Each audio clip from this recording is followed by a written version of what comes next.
Que as insondáveis misericórdias de Deus estejam com todos vocês. Vamos ler o Salmo 139, do 1 ao 12. E está escrito: Ao mestre de canto, Salmo de Davi. Senhor, Tu me sondas e me conheces, sabe quando me sento e quando me levanto. De longe conheces os meus pensamentos. Observas o meu andar e o meu deitar, e conhece todos os meus caminhos. A palavra ainda nem chegou à minha língua, e Tu, Senhor, já a conheces toda. Tu me cercas por todos os lados e pões a Tua mão sobre mim. Tal conhecimento é maravilhoso demais para mim. É tão elevado que não o posso atingir. Para onde me ausentará do Teu Espírito? Para onde fugirei da Tua face? Se subo aos céus, lá estás. Se faço a minha cama no mais profundo abismo, lá estás também. Se tomo as asas da alvorada, se me detenho nos confins dos mares, ainda ali a Tua mão me guiará e a Tua mão direita me sustentará. Se eu digo, as trevas com certeza me encobrirão, e a luz ao redor de mim se fará noite, até as próprias trevas não te serão escuras, e a noite é tão clara como o dia. Para ti, as trevas e a luz são a mesma coisa. Palavra do Senhor.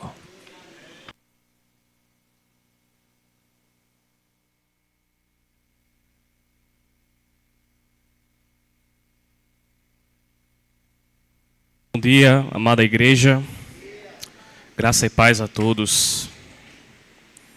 A você que nos acompanha virtualmente, seja ao vivo, seja posteriormente a este momento, seja também muito bem-vindo a essa oportunidade incrível de meditarmos acerca da palavra do Senhor.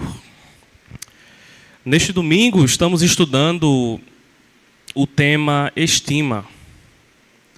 Estima significa ação ou efeito de ter afeição, apreço, amizade, afeto, afeição, consideração, respeito. Estima é algo que temos por alguém importante para nós. Algum sentimento favorável, uma sensação de que aquilo que a pessoa tem eleva o nosso ser. Então, na aula bíblica nós vimos o que significa ter estima pelos nossos irmãos. E hoje nós vamos ver um pouco, porque é impossível trazer tudo em um só momento, do que significa ter estima por Deus. É interessante que, se você notar no grupo de WhatsApp da igreja, você verá que um irmão toda semana coloca a relação dos servos de Deus que irão servir em cada momento. E no início dessa mensagem que é divulgada semanalmente, é relatado sobre quais são os temas que serão abordados em cada domingo. E nesse mês, se você reparou, os temas são pessoais. E dentro de cada tema existem subtemas. Então hoje estamos vendo a estima por Deus. E eu fiquei me perguntando por que isso é um tema pessoal. Será que não seria algo geral? Não seria algo que vale para toda a igreja? Mas é pessoal porque eu acredito que cada um de nós tem alguma característica ou características em Deus que o aproxima mais do nosso Criador. E hoje eu vou destacar pelo menos 4 características que me fazem ter muita consideração e respeito pelo nosso Deus. São muitas as virtudes e qualidades, elas são insondáveis, elas são incalculáveis, incontáveis. Mas hoje eu escolhi 4. As 2 primeiras já foram abordadas no Salmo. Hoje nós vamos nos concentrar apenas no Salmo 139, e eu digo apenas entre aspas porque é um salmo riquíssimo, extenso e belíssimo. E esse salmo ele nos apresenta 3 características do nosso Deus que são incomparáveis: a sua onisciência, a sua onipresença e a sua onipotência. Oni é um prefixo que significa todo. Então Deus, com relação à ciência do conhecimento, ele conhece tudo. Ele sabe tudo. Com relação à presença, Deus, ele está presente em todo lugar e a todo momento. Com relação à potência de poder, significa que Deus tudo pode. Então, podemos dividir esse texto em 4 partes. 3 delas eu já anunciei e a 4ª eu vou anunciar mais na frente. Nos 6 primeiros versículos, o salmista Davi nos apresenta o Deus onisciente. Ele começa a sua oração dizendo que o Senhor é aquele que o sonda e o conhece. Sondar nesse texto transmite a ideia de cavar, penetrar ou alcançar o mais profundo. Acompanhe comigo novamente, por favor. Versículo 1. Senhor, tu me sondas e me conheces. Sabes quando me sento e quando me levanto. De longe percebes os meus pensamentos. Sabes muito bem quando trabalho e quando descanso. Todos os meus caminhos são bem conhecidos por ti. Antes mesmo que a palavra me chegue à língua, tu já a conheces inteiramente, Senhor. Tu me cercas por trás e pela frente e pões a tua mão sobre mim. Tal conhecimento é maravilhoso demais e está além do meu alcance. É tão elevado que não o posso atingir. Ao dizer, Senhor, tu me sondas e me conheces, o salmista Davi declara que Deus sabe mais sobre a sua vida do que ele próprio. Ele reconhece que o conhecimento de Deus vai ao mais profundo do ser, onde nem mesmo ele é capaz de ir. A partir do versículo 2, Davi fala sobre como Deus conhece cada momento do seu cotidiano. Mas o salmista vai ainda mais além. Ele declara que Deus percebe de longe os seus pensamentos. É interessante pensar que na antiguidade, cada povo tinha um entendimento sobre suas divindades. Então, cada território era contemplado, abrangido por uma divindade. Eles pensavam que dentro daquele limite territorial, aquela divindade reinava.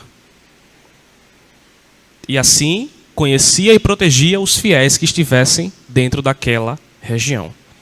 Mas no Salmo 139, Davi rompe com essa ideia e apresenta um Deus que não está preso a limites territoriais. O nosso Deus, ele conhece tudo, ele sabe tudo.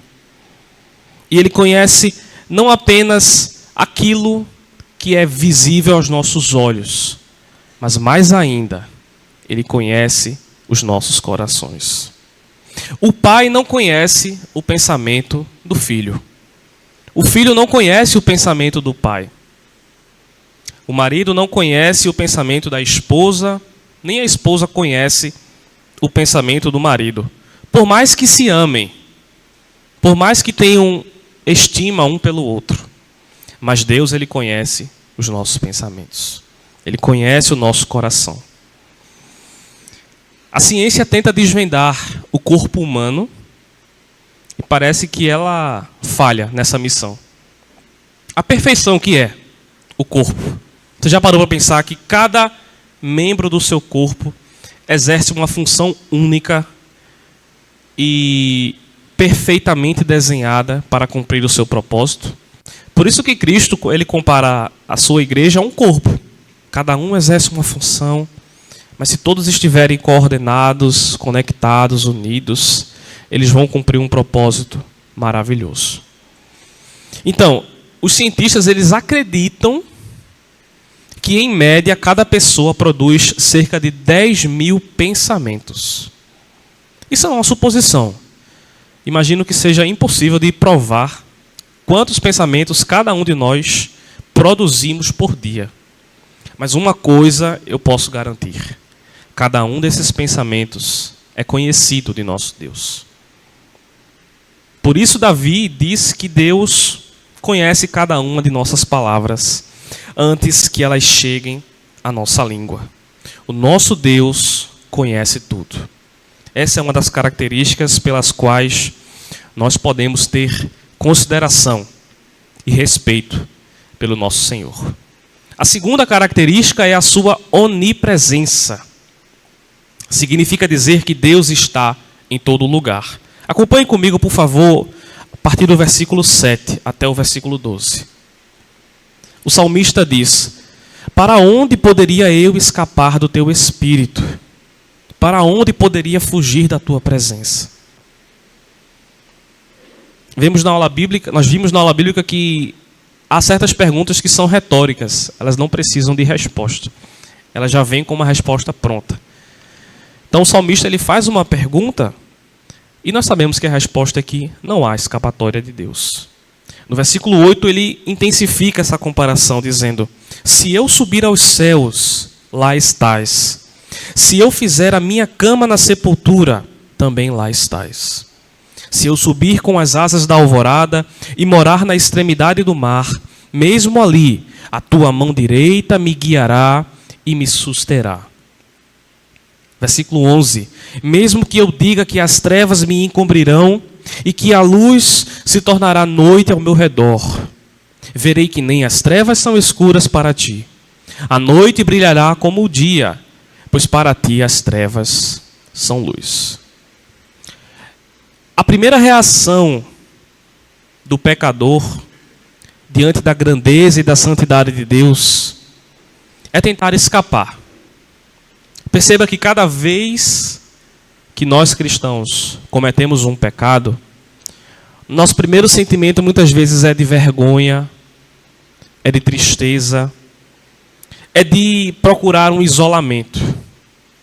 E talvez até pensemos que uma solução positiva seria tentar se esconder de Deus. Foi assim que Adão e Eva agiram quando pecaram. Eles tentaram se esconder e se envergonharam de sua atitude. Mas no Salmo 139, o salmista Davi entende o quanto isso é inútil. Jamais poderemos fugir de Deus. Os olhos de Deus nos encontram onde quer que nós formos, seja no mais alto céu ou no mais profundo abismo. Nem mesmo a morte pode esconder os homens dos olhos de Deus. O próprio Deus criou a luz. Ele disse no início da criação do mundo que haja luz. Quer dizer, antes não havia luz, mas para ele não fazia nenhuma diferença, porque tudo está ao alcance do nosso Deus. Onde quer que estejamos, seja qual for a dificuldade que enfrentemos, precisamos saber que o nosso Deus ele está presente conosco. Na mais difícil situação, na maior adversidade que enfrentemos, o nosso Deus estará presente. A partir do versículo 13, nós vemos a terceira característica imutável do nosso Senhor, que é a sua onipotência. O nosso Deus tudo pode. Versículo 13, acompanhe comigo, por favor. Tu criaste o íntimo do meu ser e me teceste no ventre de minha mãe. Eu te louvo porque me fizeste de modo especial e admirável. Tuas obras são maravilhosas. Digo isso com convicção. Meus ossos não estavam escondidos de ti, quando em secreto fui formado e entretecido como nas profundezas da terra. Os teus olhos viram o meu embrião. Todos os dias determinados para mim foram escritos no teu livro, antes de qualquer deles existir. Como são preciosos para mim os teus pensamentos, ó Deus! Como é grande a soma deles. Se eu os contasse, seriam mais do que os grãos de areia.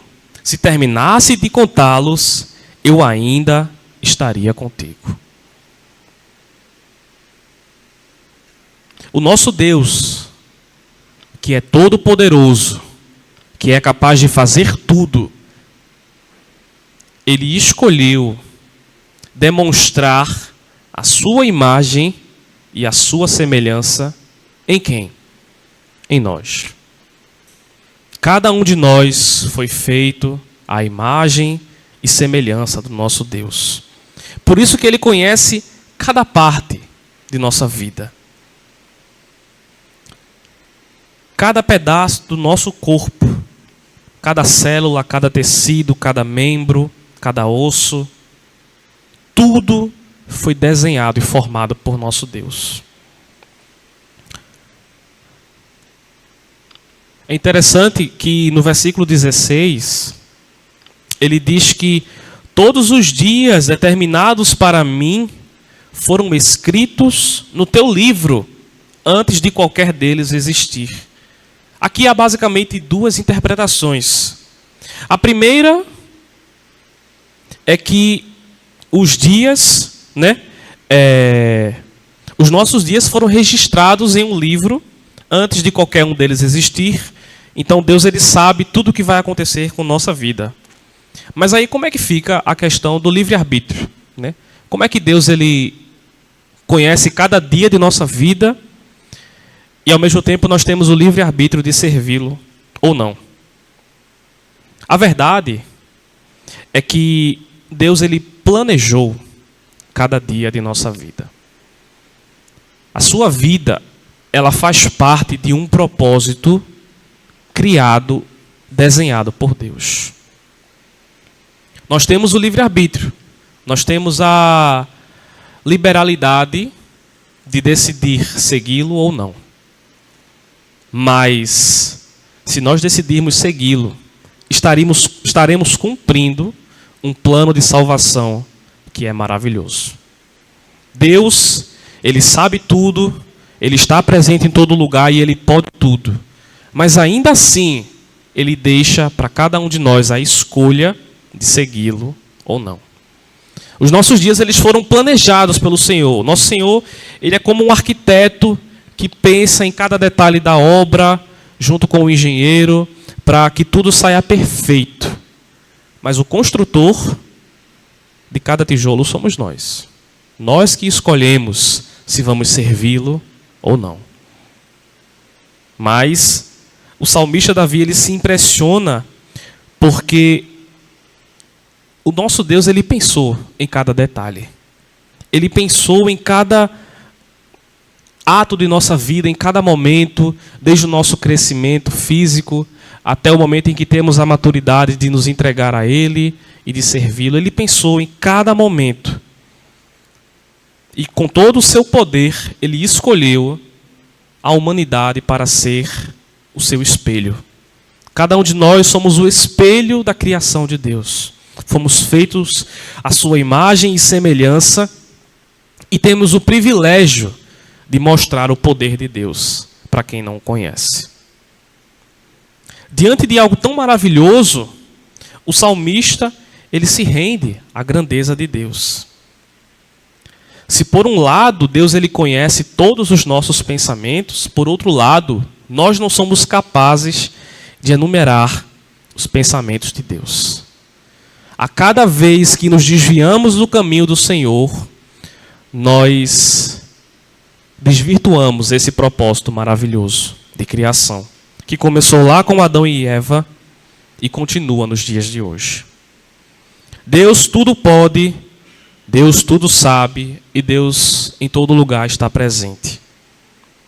Essas são as três características imutáveis do Senhor, pelas quais nós podemos ter a maior consideração e respeito.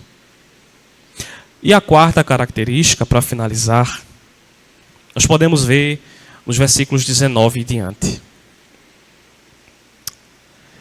O versículo 19 diz assim: quem dera matasses os ímpios, ó Deus. Afastem-se de mim os assassinos. Versículo 20. Porque falam de ti com maldade, em vão rebelam-se contra ti. Versículo 21. Acaso não odeio os que te odeiam, Senhor? E não detesto os que se revoltam contra ti? 22. Tenho por eles ódio implacável. Considero-os inimigos meus. É difícil entender essa parte final do Salmo 139. Alguns estudiosos entendem que esse trecho não se harmoniza, não se encaixa com o restante do Salmo. Mas essa é a única conclusão possível que Davi poderia retirar depois de refletir sobre a grandeza de Deus. Primeiramente, Davi demonstra sua indignação contra aqueles que ousam fazer pouco caso de um Deus tão grande e maravilhoso. Por isso que ele declara odiar os ímpios. Ele não está odiando os seus próprios inimigos. Ele está se indignando com os inimigos de Deus. Pensa, um Deus que sabe tudo, um Deus que está em todo lugar, e um Deus que pode tudo, e mesmo assim escolheu nos fazer a sua imagem e semelhança. Como podemos nos voltar contra ele? Essa é a ira santa que Davi está sentindo nesse momento. Lembra que o apóstolo Paulo fala, irai-vos e não pequeis. Então é possível nós nos irarmos e não pecar. A ira que o salmista está descrevendo é uma indignação com aqueles que não se submetem à vontade do Senhor. Diante disso, só há dois resultados possíveis ao entendermos a onisciência, a onipresença e a onipotência de Deus. Ou nós nos submetemos a Ele, ou nós nos voltamos contra Ele. Não há meio termo. Na semana passada, na mensagem, nós vimos que há um muro que separa aqueles que servem a Deus e aqueles que não servem. Mas e quem está em cima do muro? Quem está em cima do muro não pertence àqueles que servem. Porque não há meio termo na vida cristã. Então, precisamos estender a mão aos pecadores, porque nós também somos, mas não podemos nunca nos conformar com o pecado. É esse o ódio que Davi registra no final do Salmo 139. Não é um ódio baseado em egoísmo, mas é uma santa ira que demonstra uma reação esperada. Aqueles que conhecem o verdadeiro Deus e não aceitam que alguém blasfeme dele. Davi aqui não está preocupado com a sua própria honra, mas com a honra de Deus. Se temos estima e consideração e respeito pelo nosso Senhor, precisamos demonstrar isso com ações. Não se conformando com o pecado que reina no mundo, mas mostrando uma postura ativa de quem se submete à vontade do nosso Deus. Mas Davi, ele não é hipócrita. Ele sabe que ele não é perfeito. Ele sabe que ele precisa do Pai. E por isso ele conclui o Salmo nos versículos 23 e 24, dizendo, sonda-me, ó Deus, e conhece o meu coração. É interessante que isso é quase uma repetição do primeiro versículo. No versículo 1 ele diz, Senhor, tu me sondas e me conheces. E no 23 ele diz, sonda-me, ó Deus, e conhece o meu coração. Aqui no primeiro versículo ele está fazendo uma afirmação sobre o conhecimento maravilhoso do nosso Deus. O Senhor nos sonda e nos conhece, queiramos nós ou não. No versículo 23, Davi faz um pedido a Deus. Sonda-me, ó Deus, e conhece o meu coração. Prova-me e conhece as minhas inquietações. Vê se em mim, em minha conduta, algo te ofende. E dirige-me pelo caminho eterno. Nesse momento, Davi ele não aponta a sua indignação contra os ímpios, mas também contra ele mesmo. Ele sabe que, no fundo, por sua própria natureza, ele não é melhor do que os ímpios. Por isso, ele sente esse temor e esse respeito diante da santidade de Deus. Então, naturalmente, ele encerra a sua oração, que é esse salmo, com um sincero pedido para que Deus o sonde, o prove, o esquadrinhe e veja se há nele algo de errado.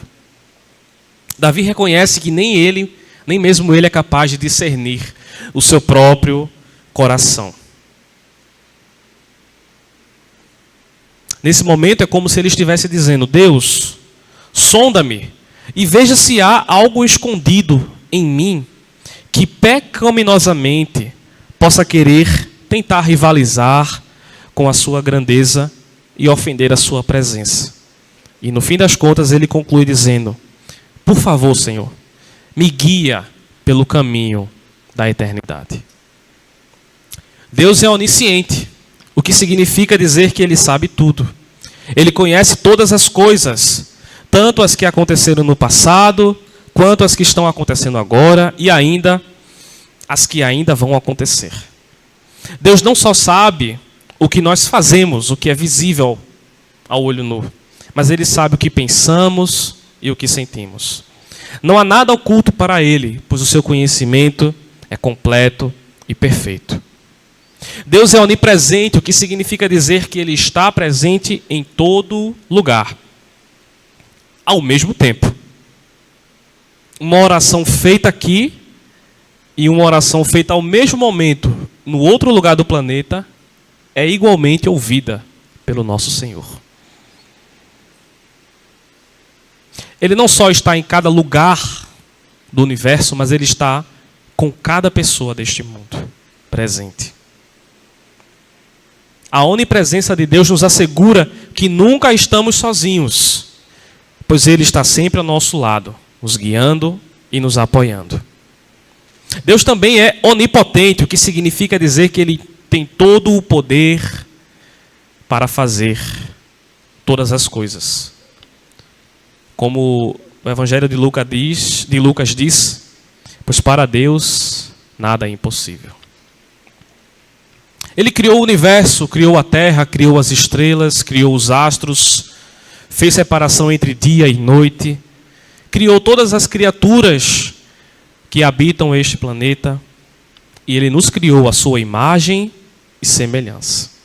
Ele pode controlar qualquer situação e resolver qualquer problema. Nada foge ao seu controle e ele age conforme a sua vontade. Tudo ele pode fazer por nós. E a quarta característica, talvez eu não tenha dito com palavras, mas é que Deus é onisciente, é onipresente, é onipotente e ainda assim ele nos ama, mesmo sendo tão pequenos como nós somos. É por isso que ele nos fez a sua imagem e semelhança. Sendo assim, é impossível permanecer o mesmo após conhecer o grandioso e verdadeiro Deus. Se dizemos que conhecemos a Deus, mas não nos indignamos com o pecado, se aceitamos como normal alguma conduta pecaminosa em nossa vida, então alguma coisa está muito errada conosco. Deus, ele é onisciente, ele é onipresente, onipotente e ele é amor. Essa é a quarta característica pela qual nós devemos ter muita estima, muita consideração por nosso Deus. Ele é amor. Por isso o amor, ele não permite o pecado, ele não permite a injustiça. Sabe qual é o contrário de amor? Não é o ódio. O contrário do amor é a indiferença. Quando somos indiferentes neste mundo, não estamos amando. Quando vemos alguém passando por uma situação difícil e não nos indignamos, não nos movemos para tentar fazer alguma coisa para melhorar aquela vida, não estamos amando. Por isso o salmista ele termina esse salmo de forma tão dura, porque não há como permanecermos o mesmo depois que conhecemos o verdadeiro Deus, depois que o buscamos verdadeiramente. Ou nós permanecemos no amor, ou permanecemos na indiferença. O nosso Deus, ele é maravilhoso, ele é grandioso, ele é tremendo. E mesmo sendo tudo isso e mais um pouco, ele se importa com cada um de nós. E precisamos nos importar com o próximo da mesma forma. Não sendo bastante toda a sua obra com a humanidade, ele enviou o seu próprio Filho para morrer em nosso lugar.